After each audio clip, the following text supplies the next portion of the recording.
ஒரு அப்பாவுக்கு 2 பிள்ளைங்க. மூத்தவன் ரொம்ப அடக்கம். அப்பா எது சொன்னாலும் கேட்பான். பெரியவங்களுக்கு கீழ்ப்படிஞ்சு நடப்பான். இளையவன் அப்படி இல்லை. தான் நினைச்சதை தான் சொல்லுவான், செய்வான். அடுத்தவங்க சொல்கிறத கேட்க மாட்டான், அடங்கி நடக்க மாட்டான். இந்த 2 பேரில் யாரை உங்களுக்கு பிடிக்கும்? பெரியவனை தான் பிடிக்கும். ஏன்னா அவன் தான் சொல்கிற பேச்சை கேட்குறவன் அப்படின்னு சொல்லுவீங்க. ஆனால் ஒரு ஞானி என்ன சொல்கிறார் தெரியுமா? ஒரு குழந்தை அதன் அறிவுக்காக மதிக்கப்பட வேண்டுமே தவிர அதனுடைய கீழ்ப்படியும் தன்மைக்காக அல்ல அப்படிங்கிறார். நம்ம குழந்தைகளை சுயமாக சிந்திக்கிறதுக்கு நாம் விடுறதில்லை. மற்றவங்கள பார்த்து காப்பி அடிக்கிறதுக்கு தான் நாம் அவங்களுக்கு கற்றுக் கொடுக்குறோம். புகழ்பெற்ற மனிதர்கள் சிலருடைய பேரை சொல்லி நீயும் அவர் மாதிரி ஆகணும், இவர் மாதிரி ஆகணும் அப்படின்னு சொல்லிகிட்டே இருக்கிறோம். குழந்தைகள் தங்களுடைய தனித்தன்மையை வளர்த்துக்கிறதுக்கு நாம் தடையாக இருக்கிறோம். ஒரு குழந்தைகிட்ட அனாவசியமாக நம்பிக்கையை வளர்த்துடக்கூடாது. எந்த கோட்பாட்டையும் திணிக்கக்கூடாது. நாம் ஏற்கனவே அர்த்தமில்லாத கருத்துக்களையும் கொள்கைகளையும் மனசில் போட்டு நிரப்பி வச்சிருக்கிறோம்.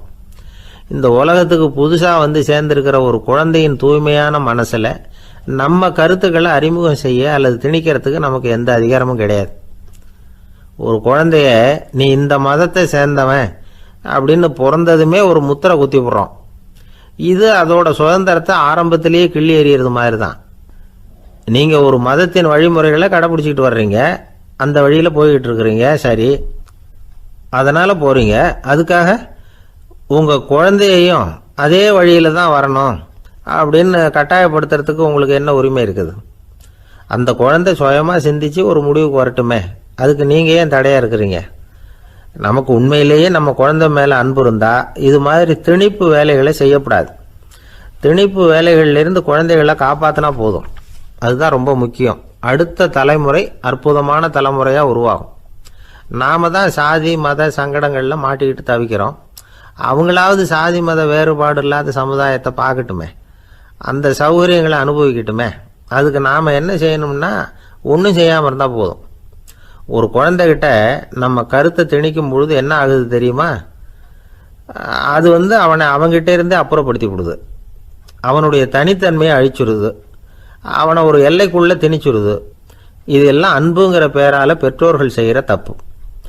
இதெல்லாம் கேட்டுக்கிட்டு இந்த காலத்தில் அப்பா ஒருத்தர் சொன்னார், நான் கருத்துக்களை எல்லாம் என் பையன்கிட்ட திணிக்கிறது இல்லைங்க, ஆனால் அதிகமாக சாப்பிட சொல்லி கட்டாயப்படுத்துவேன் அப்படின்னார். உங்கள் வீட்டு சமையல் அவ்வளவு நல்லா இருக்குமான்னு கேட்டாங்க. நல்லா இருந்தால் நான் ஏன் அவனை சாப்பிட சொல்லி கட்டாயப்படுத்த போகிறேன் அப்படின்னார். கங்கை கரை தோட்டம் பக்கத்தில் ஒரு ஆசிரமம். அங்கே ஒரு பெரியவர் தங்கி இருக்கிறார். அவர் தான் ராமகிருஷ்ண பரமஹம்சர். அந்த ஆசிரமம் இருந்த இடம் கரக்பூர். வங்காளத்தில் பொதுவாக எல்லாரும் மீன் சாப்பிட்றது உண்டு. கங்கையில் குளிச்சுட்டு கையில் ஒரு மீனோடு வர்றது வழக்கம். இவர் இருக்கிற இடத்துக்கு கங்கையில் படகு வழியாக வரணும். அப்படி தான் எல்லோரும் வருவாங்க. வர்றவங்களை ஒன்று கூட்டி ஆன்மீக விஷயங்களை பற்றி பேசிக்கிட்டு இருப்பார். ஒவ்வொரு நாள் ஒவ்வொருத்தர் நகரத்துக்கு போகணும். வரும்பொழுது மீன் கொண்டுகிட்டு வரணும்.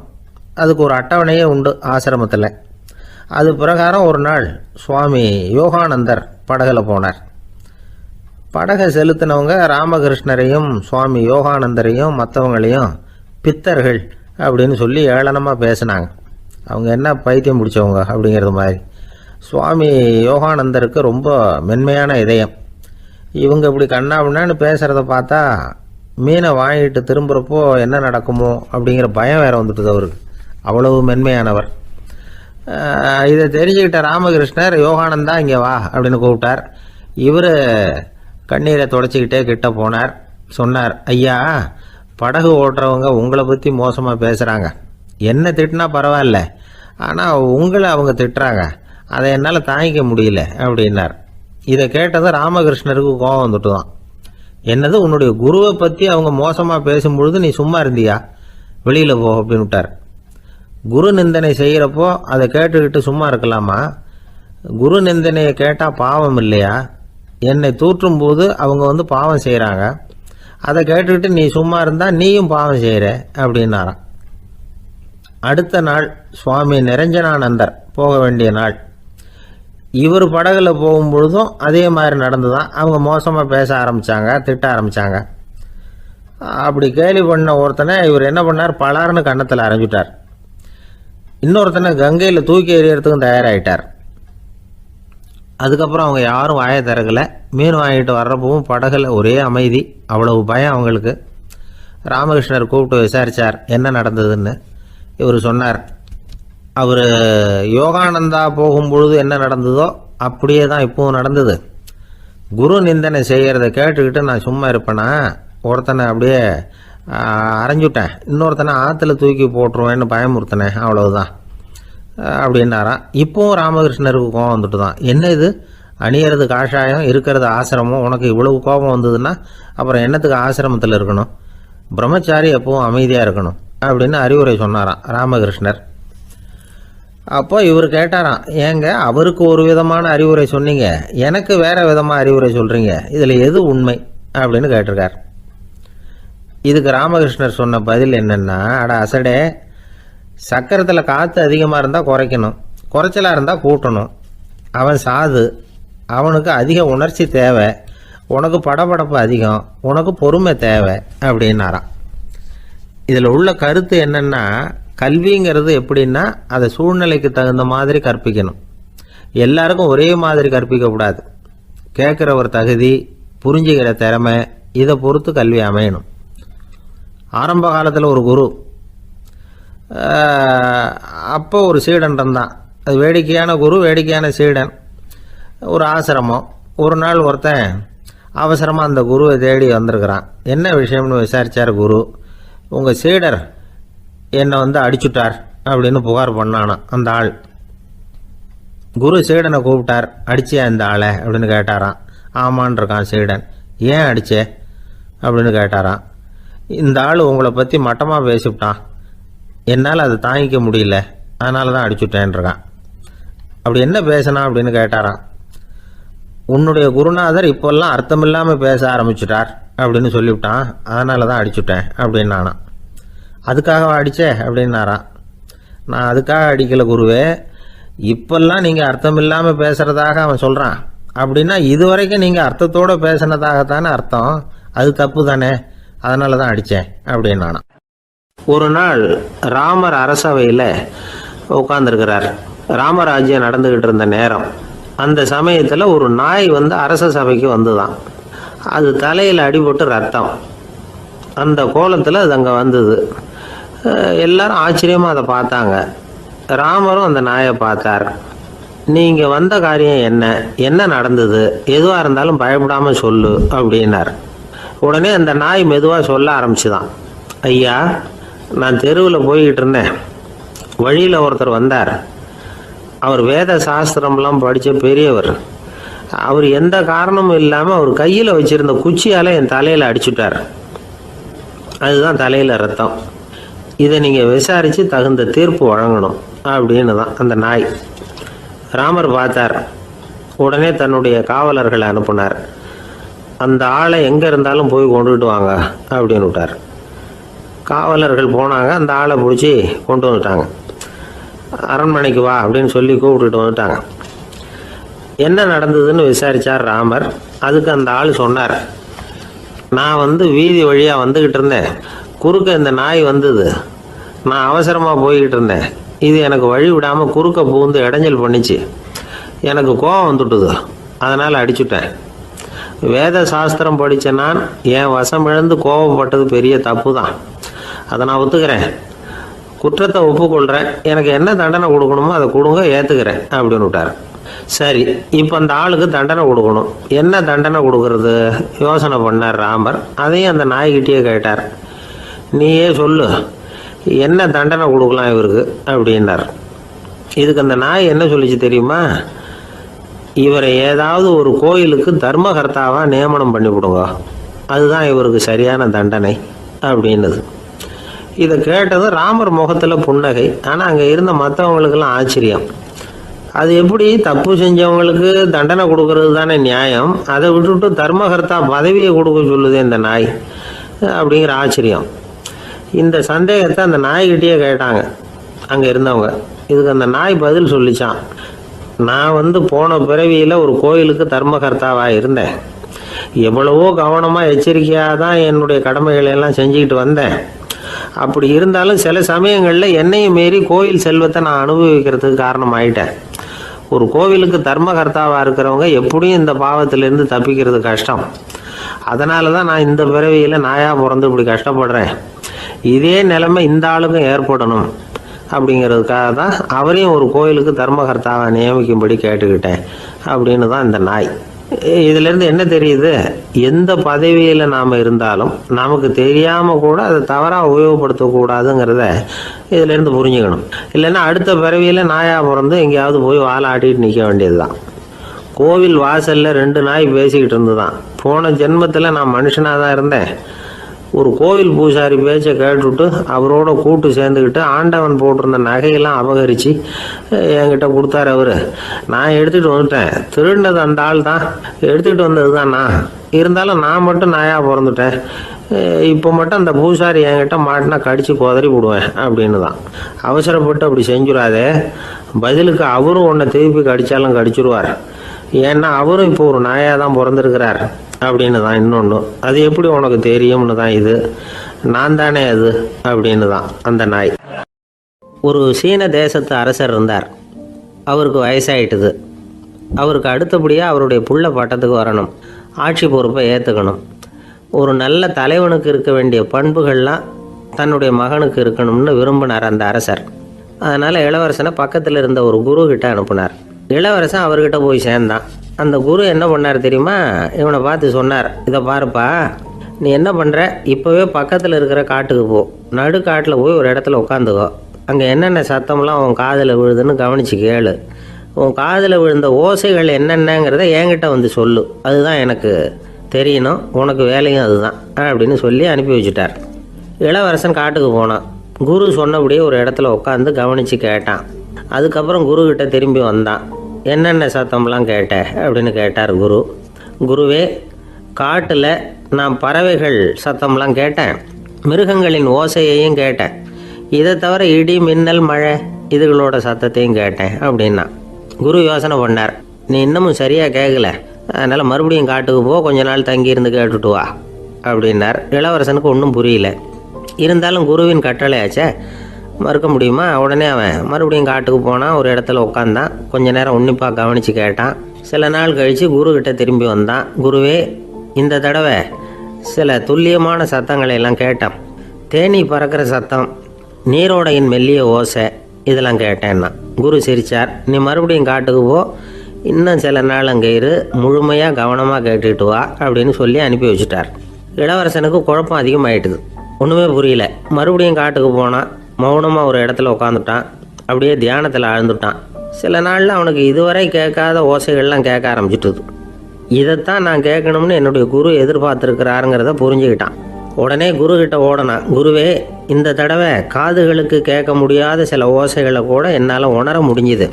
பூ மலருகிற ஓசை, சூரியனால் பூமி சூடாகிறப்போ எழுகிற ஓசை, காலை பனித்துளி இந்த புல்லுலாம் குடிக்கிற ஓசை, இது எல்லாம் என்னால் நல்லா கேட்க முடிஞ்சுது அப்படின்னா. குருவுக்கு இப்போ தான் திருப்தி ஏற்பட்டு தான். இளவரசனை பார்த்து சொன்னார், இதை பாருப்பா, இப்போ தான் நாட்டை ஆளுகிற தகுதி உனக்கு வந்திருக்குது அப்படின்னு சொல்லி அதுக்கு விளக்கமும் கொடுத்தாராம். எந்த அரசன் தன்னுடைய மக்களின் இதயம் பேசுகிற மௌன மொழியை, மௌன வார்த்தைகளை கேட்குறானோ அவன்தான் ஆள தகுதி உள்ளவன். எந்த அரசன் தன்னுடைய மக்களின் உணர்ச்சிகளை உண்மையாக உணர்றானோ அவன்தான் முதன்மையான அரசன். போலி வார்த்தைகளை மட்டும் கேட்டுட்டு பல மௌன ராகங்களை காதில் வாங்கிக்காதவன் அரசனே இல்லை. எந்த நாட்டில் எப்போ ஒரு அரசன் தன்னுடைய மக்களின் உணர்ச்சிகளை கேட்க மறுக்கிறானோ அன்னையிலேருந்தே அந்த நாடு அழிய தொடங்குது அப்படின்னு அர்த்தம். இதுதான் அந்த குரு இளவரசனுக்கு போதிச்சது. வாயால் பேசுகிறத மட்டும் கேட்டு ஏமாறக்கூடாது, உணர்ச்சிகளையும் கேட்கறதுல தான் மனப்பக்குவம் உண்டாகும். மக்கள் உணர்ச்சிகளை புரிந்து கொள்ளாத அரசர்கள் நீடிச்சிருக்க முடியாது. அது மாதிரி நாடுகளில் அடிக்கடி குழப்பம் தான் உண்டாகும். அப்படி இருந்தால் அடிக்கடி ஆட்சி மாறிக்கிட்டு இருக்கும். அப்படிப்பட்ட ஒரு தேசம், அங்கே ஒரு சிறைச்சாலையில் 3 கைதிகள் பேசிக்கிட்டு இருந்தாங்க. ஒருத்தன் சொன்னான், நான் இந்த நாட்டு ராஜாவை எதிர்த்து பேசிக்கிட்டு இருந்தேன், அதனால் என்னை பிடிச்சி கொண்டாந்து இங்கே போட்டுட்டாங்க அப்படின்னு நான் ஒருத்தன். இன்னொருத்தன் சொன்னான், நான் இந்த நாட்டு ராஜாவை ஆதரித்து பேசிக்கிட்டு இருந்தேன், அதனால் என்னை பிடிச்சி கொண்டாந்து இங்கே தள்ளி விட்டாங்க அப்படின்னா. அது சரி, நீ என்ன தப்பு பண்ண அப்படின்னு சொல்லி 3வது ஆளை பார்த்து இவங்க கேட்டாங்க. அதுக்கு அந்த ஆள் சொல்கிறான், நான் தான் இந்த நாட்டு ராஜா அப்படின்னானா. இந்த உலகத்தில் எவ்வளவோ உயிரினங்கள் இருக்குது. ஒவ்வொன்றும் ஒவ்வொரு விதமாக சண்டை போடுது. இப்போ 2 மாடு சண்டை போட்டுக்குதுன்னு வச்சுங்க, என்ன பண்ணும்? 2 முட்டிக்கும். அதுக்கு சண்டை போடுறதுக்கு ஆயுதமாக உபயோகப்படுறது அதோட கொம்பு. 2 சேவல் சண்டை போட்டுக்குதுன்னு வச்சுங்க, அதுக்கு ஆயுதமாக உபயோகப்படுறது அதோட கால் நகம். காலால் தான் அது ஒன்றோட ஒன்று சண்டை போட்டுக்கும். ஆனால் 2 மனுஷன் சண்டை போட்டுக்கிறான்னு வச்சுங்க, இவன் இன்னதை தான் ஆயுதமாக உபயோகப்படுத்துவான்னு குறிப்பிட்டு சொல்ல முடியாது. கல்லை எடுப்பான், கத்தி எடுப்பான், துப்பாக்கி எடுப்பான், என்ன வேணாலும் பண்ணுவான். வாயால் திட்டுவான், கையால் அடிப்பான், காலால் உதைப்பான், சகலகலாக வல்லவன். விலங்குகள்லாம் பொதுவாக வாயை சாப்பிட்றதுக்கு மட்டும்தான் உபயோகப்படுத்துது. ஆனால் இவனுக்கு சாப்பிட்றதுக்கும் அதுதான், சாப்பிட்டு விட்டு திட்டுறதுக்கும் அதுதான். ஆனால் ஒரு விஷயத்தில் மட்டும் கெட்டிக்கிறேன். அதாவது நாம் சண்டை போட்டுக்கிட்டாலும் பரவாயில்லை, கோழிகள் சண்டை போடாமல் இருக்கணும் அப்படின்னு ஆசைப்படுறான். எதுக்காக? கோழிகள் சண்டை போடாமல் இருந்தால் நிறைய முட்டைகள் போடுமா, அதுக்காக தான் இந்த அக்கறை. கோழி பண்ணை வச்சிருக்கிறவங்களுக்கு இது ஒரு பெரிய பிரச்சனை. அதாவது பண்ணையில் இருக்கிற கோழிகளுக்குள்ளே அடிக்கடி சண்டை வந்துடும். அதனால் முட்டை உற்பத்தி குறைஞ்சிரும். சரி, இதுக்கு என்ன பண்ணுறது? பண்ணையில் போய் உட்காந்துக்கிட்டு தினமும் பஞ்சாயத்து பேசிகிட்டு இருக்க முடியுமா? அமெரிக்காவில் கோழி பண்ணை வச்சிருக்கிற ஒருத்தர் இதை பற்றி யோசனை பண்ணி பார்த்தாராம். ஒரு வழியையும் கண்டுபிடிச்சிருக்கார். கோழிக்கெல்லாம் மூக்கு கண்ணாடி மாட்டி விட்டுட்டோம்னா அது சண்டை போடுற குணம் குறைஞ்சிரும், முட்டை அதிகமாகிடும். அந்த கண்ணாடியில் உள்ள லென்ஸு சிவப்பு நிறத்தில் இருக்கணும், அவ்வளவுதான் அப்படின்னு அவர் கண்டுபிடிச்சாராம். இது ஏற்கனவே நடைமுறையில் கண்டுபிடிக்கப்பட்ட ஒரு விஷயம். ஆனால் எல்லா கோழிக்கும் சிவப்பு மூக்கு கண்ணாடி எப்படி மாட்டி விடுறது? அப்படியே மாட்டி விட்டாலும் அது நழுவாமல் இருக்கணுமே. இப்போ நாமெல்லாம் நடு விரலால் மூக்கு கண்ணாடி நடுவில் தொட்டு அப்படி ஸ்டைலாக சரி பண்ணிக்கிறோம். அது மாதிரி கோழி எப்படி சரி பண்ணிக்கும்? இதுதான் பிரச்சனை. இதுக்கு அவர் என்ன வழி கண்டுபிடிச்சாருன்னா, கோழிக்கெல்லாம் மூக்கு கண்ணாடிக்கு பதிலாக விழியொட்டு வில்லைகள், கான்டாக்ட் லென்ஸ், அதை பொருத்தி விட்டா என்ன அப்படின்னு யோசனை பண்ணார். அதே மாதிரி பண்ணார். அதே மாதிரி செஞ்சு பார்த்தார், வெற்றி. அதுக்கப்புறம் கோழியெல்லாம் சண்டை போட்டுக்கலையாம், சமாதான பிரியர்கள் ஆகிட்டு தான். கோழிகளுக்கு இயல்பாகவே சண்டை போடுற குணம் உண்டு. ஆனால் அதோட கண்ணுக்கு பார்க்குற பொருள்லாம் ரோஜா நிறத்துலையோ அல்லது இன்னும் சொல்ல போனால் அழுத்தமான சிவப்பு நிறத்துலையோ தெரிஞ்சதுன்னா சண்டை போடுற குணம் குறைஞ்சிருதான். அந்த சமயத்தில் அது அதிகமாகவும் முட்டையிட ஆரம்பிச்சுடுதான். அதே நேரத்தில் இறை எடுக்கிறத கூட குறைச்சிக்குதான். இது ஏன் இப்படி பண்ணுதுங்கிறது விஞ்ஞானிகளுக்கு இன்னமும் புரியலையா. எப்படியோ அமெரிக்க கோழிகள்லாம் கான்டாக்ட் லென்ஸ் பொருத்திக்க ஆரம்பித்தாச்சு. கோழி கழுத்தை பிடிச்சிக்கிட்டு ஒரு சில வினாடிகளில் அதை பொருத்தி விட்றாங்களாம். கோழியோட ஆயுள் பூரா அது அப்படியே இருக்குமா. பண்ணையில் முட்டை உற்பத்தி குறைஞ்சா இது மாதிரி விஞ்ஞானபூர்வமாக பரிகாரம் தேடுறது தான் நல்லது. நமக்கு வேண்டியப்பட்ட ஒருத்தர், அவர் ஒரு கோழி பண்ணை வச்சுருந்தார். அந்த பண்ணையில் பாதி கோழி திடீர்னு செத்து போச்சு. உடனே ஒரு கால்நடை மருத்துவர்கிட்ட போக வேண்டியது தானே. அங்கே போகல, உள்ளூரில் மந்திரம் பண்ணிகிட்டு இருந்த ஒரு சாமியார்கிட்ட போனார். அவர் காலில் விழுந்தார். சாமி, என் பண்ணையில் பாதி கோழி செத்து போட்டுதுன்னார். சாமியார் யோசனை பண்ணார். சரி, பண்ணையில் வாசப்படி கிழக்கு பக்கமாக வச்சுருக்கியா மேற்கு பக்கமாக வச்சுருக்கியான்னு கேட்டார். கிழக்கு பக்கமாக இருக்குன்னார் அவர். அதுதான் தப்பு, மேற்கு பக்கமாக அதை மாற்று, சரியாக போடும்னாராம். அதே போல் இவர் போய் மாற்றிவிட்டார். அப்பவும் பாதி செத்து போச்சு. மறுபடியும் சொன்னார், சாமி மறுபடியும் பாதி கோழி செத்து போட்டுதேன்னார். சரி, கூரை எப்படி போட்டிருக்க? ஓடு போட்டிருக்கியா இல்லை கீத்து போட்டிருக்கியான்னார். ஓடு போட்டிருக்கேன்னாராம் அவர். அதுதான் தப்பு, அதை கீத்து போட்டுரும், சரியாக போடும்னாராம். சரின்னு போய் அதையும் மாற்றி பார்த்தார். மறுபடியும் போயிட்டுது, கோழி செத்து போச்சு. வந்தார். மறுபடியும் பாதி செத்து போச்சு சாமின்னு வந்தார். இவரும் யோசனையை மாற்றி மாற்றி சொல்லிகிட்டே இருக்கிறார். இப்படி அவரும் மாற்றி மாற்றி பார்த்தார். 6வது தடவையாக அவரை தேடிட்டு வந்தார். அந்த சமயத்தில் இவர் ரொம்ப தீவிரமாக யோசனை பண்ணி பார்த்துட்டு, அது சரிப்பா, நீ என்கிட்ட சளைக்காமல் வந்துக்கிட்டு இருக்கிற, நானும் யோசனை சொல்லிகிட்டு இருக்கேன். இப்போவும் உங்ககிட்ட சொல்கிறதுக்கு என்கிட்ட யோசனை நிறையா இருக்குது, ஆனால் சோதிக்கிறதுக்கு உங்ககிட்ட கோழி இல்லையே, என்ன பண்ணுறது அப்படின்னாராம் இவர். 2 பேர் சுவாரஸ்யமாக பேசிக்கிட்டு இருக்கிறப்போ குறுக்க புகுந்து தொந்தரவு பண்ணுறதுக்குன்னே சில பேர் இருப்பாங்க.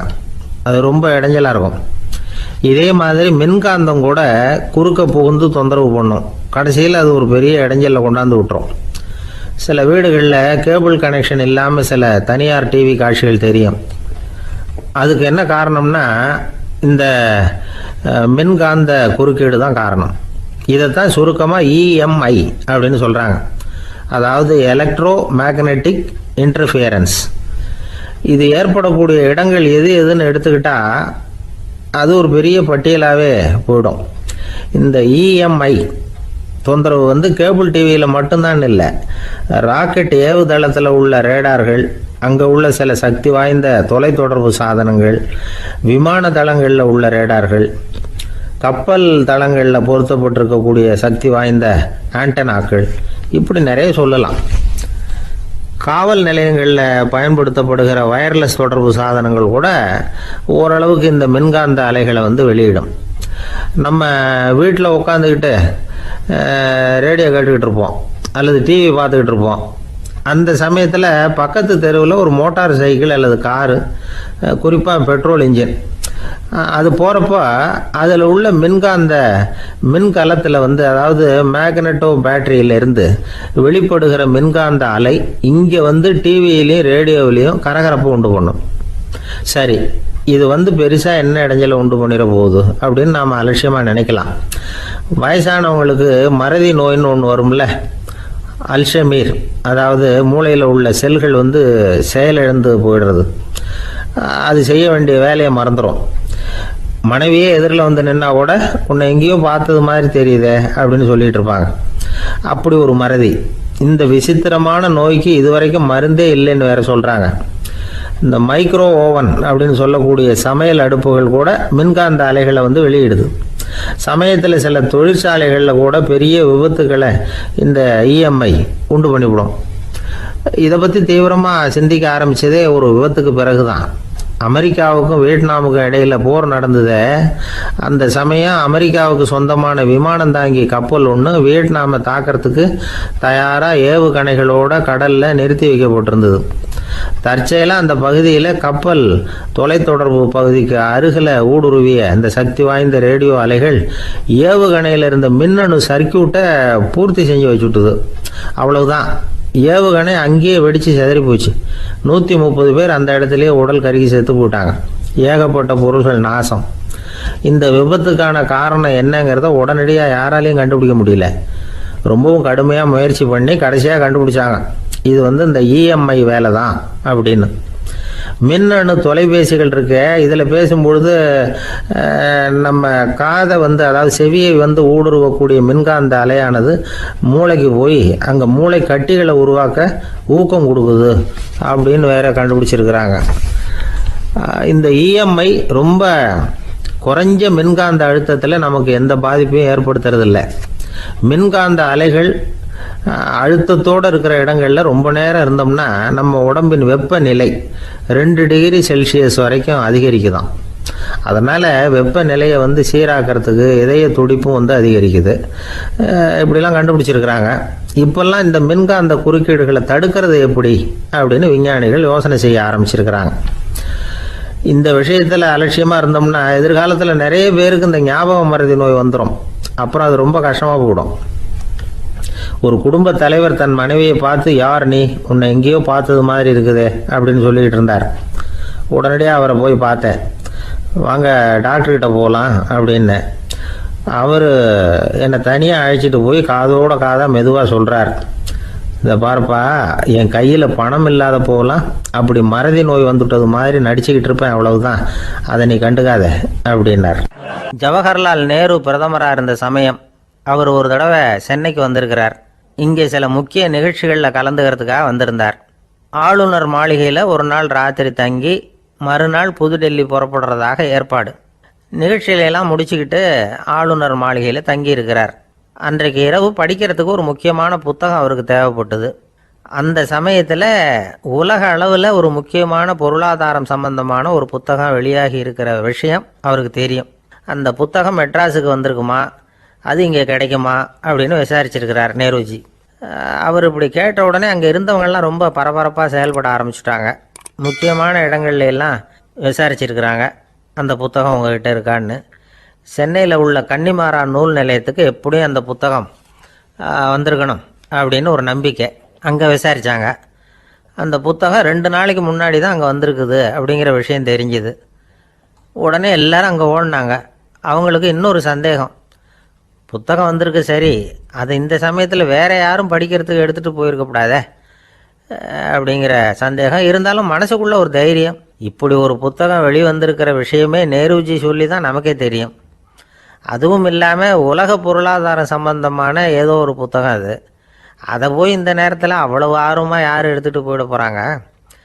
அப்படிங்கிற தைரியம். இந்த தைரியத்தோடு அந்த நூல் நிலையத்துக்கு ஓடினாங்க. புத்தகத்தை தேடினா அது கிடைக்கல. யாரோ எடுத்துகிட்டு போயிருக்கிறாங்க. நேருவுக்கு மட்டுமே தெரிஞ்சிருந்த அந்த புத்தகம் பற்றின விஷயம் சென்னையில் வேற ஒருத்தருக்கும் தெரிஞ்சிருக்குது.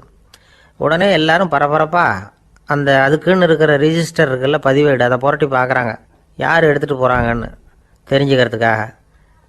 எடுத்துகிட்டு போனவங்க அதில் கையெழுத்து போட்டிருப்பாங்கல்ல, அதை பார்த்து யாருன்னு தெரிஞ்சுக்கலாம் அப்படிங்கிறதுக்காக தான் அதை புரட்டுறாங்க. அதோ அந்த புத்தகத்தோட பேர் பக்கத்தில் அதை எடுத்துக்கிட்டு போனவங்க கையெழுத்து உத்து பார்க்குறாங்க எல்லாரும். அதில் போட்டிருக்குது பேர் CN அண்ணாதுரை அப்படின்னு எழுதியிருந்தது. அவர் தான் பேரறிஞர் அண்ணா. நேரு படிக்க விரும்பின ஒரு புத்தகத்தை அதே நேரம் படிக்க விரும்பின இன்னொரு தலைவர் இவர். படிக்கிறதுல அவருக்கு இருந்த ஆர்வத்தை நாம் தெரிஞ்சுக்கணும்னா அதுக்கு எவ்வளவோ சம்பவங்கள் இருக்குது. கடைசி காலத்தில் அவர் அடையாறு மருத்துவமனையில் படுத்திருக்கிறார். அவருக்கு ஒரு முக்கியமான அறுவை சிகிச்சை செய்ய வேண்டியிருக்குது அவசரமாக.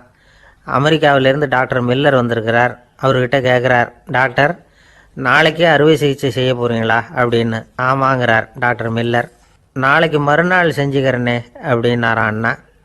ஏன் ஏதாவது நாள் பார்க்குறீங்களான்னு கேட்டிருக்கார். இல்லை, ஒரு புத்தகத்தை படிச்சுக்கிட்டு இருக்கிறேன், அதை நாளைக்குள்ளே முடிச்சிருவேன், அதுக்கப்புறம் நான் இறந்தாலும் கவலை இல்லை அப்படின்னாரான் இவர். அவர் தான் அறிஞர் அண்ணா.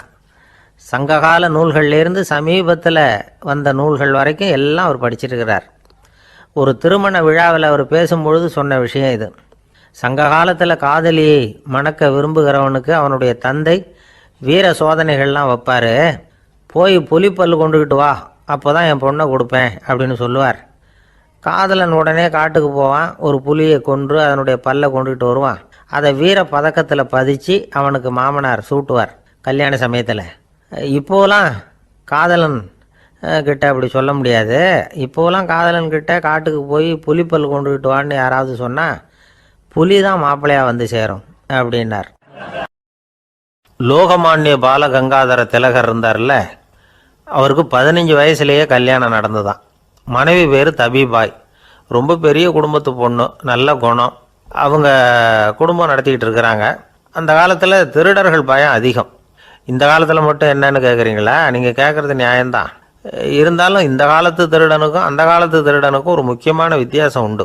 அதாவது அந்த காலத்து திருடன்லாம் நியாயம் அநியாயம் பார்க்குறது உண்டு, இந்த காலத்தில் அப்படி பார்க்குறது இல்லை. அந்த காலத்தில் திருட வர்றவங்கள்ட்ட கூட ஒரு தார்மீக உணர்வு உண்டாம். அதாவது அப்போ உள்ள கொள்ளைக்காரங்க எதை களவாடினாலும் சரி, அரிசியை மட்டும் களவாடுறது இல்லையா, அப்படி ஒரு கொள்கை. அதனால் பாருங்கள், அந்த காலத்து பெண்கள் நகை நட்டுகளை பத்திரமா வைக்கணும்னா பெட்டியில் வைக்கிறது இல்லை, அரிசி பானையில் போட்டு வச்சு விடுறது. இப்போல்லாம் பேங்க்கில் சேஃப்டி லாக்கர்னு இருக்குல்ல, அது மாதிரி அந்த காலத்தில் சேஃப்டி லாக்கருங்கிறது அரிசி பானை. இந்த வளையல், மூக்குத்தி, தோடு இப்படி எதுவாக இருந்தாலும் அதில் போட்டு பத்திரமா வச்சுருவாங்க. திருடன் அரிசி பானை பக்கம் போகிறதில்ல. ஏன்னா சாப்பிட்ற விஷயத்தில் கை வைக்கக்கூடாது, அது பாவம் அப்படின்னு அவன் நினைக்கிறான். திலகரோட மனைவி தபிபாயும் அதே மாதிரி தன்னுடைய ஆபரணங்களை ஒரு அரிசி பானைக்குள்ளே போட்டு மூடி வச்சுருந்தாங்களாம். இப்படி இருந்தப்போ ஒரு நாள் ஒரு பிச்சைக்கார பொண்ணு வீடு வீடாக பிச்சை கேட்டுக்கிட்டே வந்திருக்குது. திலகர் வீட்டுக்கும் தர்மம் போடுங்க தாயே அப்படின்னு தான் அந்த பொண்ணு. அந்த அம்மா தபிபாய் காதில் இது விழுந்திருக்கு. உடனே கை நிறைய அரிசி அள்ளிக்கிட்டு போட்டிருக்கு. பாத்திரத்தில் அரிசியை போட்டதுக்கு அப்புறம் தான் தெரியுது பளிச்சுன்னு கண்ணில் படுது. அதாவது அந்த அம்மாவோட வைர மூக்குத்தி ஒன்று அரிசியோடு சேர்ந்து அந்த பிச்சைக்கார பொண்ணு பாத்திரத்தில் போய் விழுந்துட்டுது. இந்த அம்மாவுக்கு மனசுக்குள்ளே குழப்பம், என்ன இப்படி ஆயிட்டுதே, மூக்குத்தி போயிட்டுதே, பிச்சை பாத்திரத்திலேருந்து அதை எப்படி எடுக்கிறது அப்படின்னு தயக்கம். வாயை திறந்து அதை கேட்கறதுக்கும் கூச்சம். திண்ணையில் உட்காந்துருந்த திலகர் இவ்வளவையும் பார்த்துக்கிட்டு இருக்கிறார். மனைவியின் மனசுக்குள்ளே நடக்கிற மௌன போராட்டத்தை அவர் நல்லா புரிஞ்சுக்கிட்டாராம். மனைவியை பார்த்து சொன்னாராம், தபிபாய், இது தெய்வ சம்மதம், அவளுக்கு சேர வேண்டிய மூக்குத்தி அவகிட்ட போயிட்டுது, பிச்சை பாத்திரத்தில் விழுந்த மூக்குத்தியை எடுக்க வேணாம் அப்படின்னாராம். சரின்னு சொல்லிவிட்டு மேற்கொண்டு எதுவும் சொல்லாமல் அந்த அம்மா வீட்டுக்குள்ளே போயிட்டாங்களாம். இந்த காலத்துலலாம் அது மாதிரி நடக்குமா? வெறும் அரிசியை போட்டுவிட்டு விவகாரம் பண்ணிகிட்டு இருக்க மாட்டோமா? ஒரு பெரிய மனுஷன் வீட்டுக்கு ஒரு பிச்சைக்காரன் வந்தான். ஐயா, நாங்கள் பிச்சைக்காரங்கள்லாம் சேர்ந்து ஒரு சங்கம் வச்சுருக்குறோம், அதுக்கு நிதி சேர்க்குறோம், அதுக்கு ஒரு 100 ரூபா கொடுத்தீங்கன்னா எங்களுக்கு பெரிய உதவியாக இருக்கும் அப்படின்னு. அதெல்லாம் ஒன்றும் கொடுக்க முடியாது போ அப்படின்னாராம் அவர். அப்படின்னா ஒரு 50 ரூபாயாவது கொடுங்களேன் அப்படின்னு இருக்கான். அதுவும் முடியாதுன்னு சொல்லிவிட்டார். 25 ரூபா அப்படின்னு இருக்கான். எதுவும் முடியாது அப்படின்னாராம்.